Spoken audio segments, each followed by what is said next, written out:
Everyone thinks ideology killed the Soviet Union. The real killer was arithmetic. By 1985, the USSR was spending between 15 and 17% of its GDP on military hardware. For context, America was spending about 6%.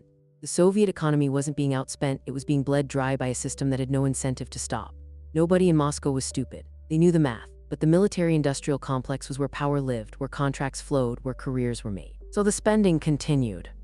Exhibit 1, Oil Prices. In the 1970s, OPEC sent crude through the roof. The Soviets pumped Siberian oil and sold it to the West for hard currency, the only real money they had. But by 1986, prices collapsed. Suddenly, the cash spigot turned off. The state had built its entire budget on oil revenue that no longer existed. Exhibit 2, the consumer economy didn't exist. While Americans bought cars, refrigerators, and televisions, Soviet citizens waited in queues for bread and butter. The state controlled production, set prices, and had zero reason to innovate.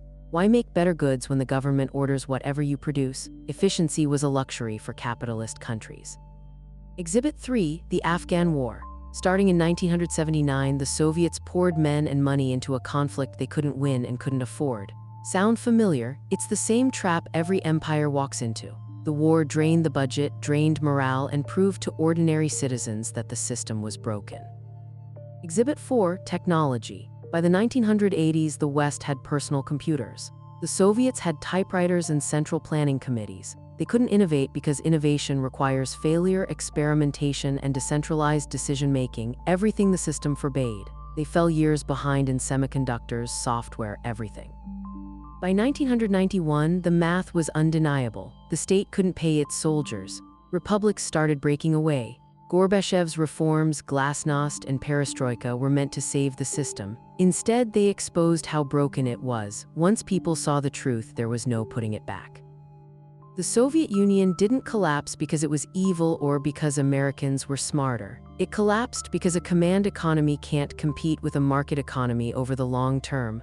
One adapts, one doesn't, one innovates, one can't. History's lesson: incentives matter more than ideology. If you're curious about how economic systems fail and how they succeed, subscribe. We break down the geo-economic forces that reshape nations, one incentive at a time. This video is for educational and informational purposes only and is not financial advice. Always do your own research. Subscribe so you don't miss the next breakdown of the economic forces that topple empires. This video is for educational and informational purposes only and is not financial advice. Always do your own research.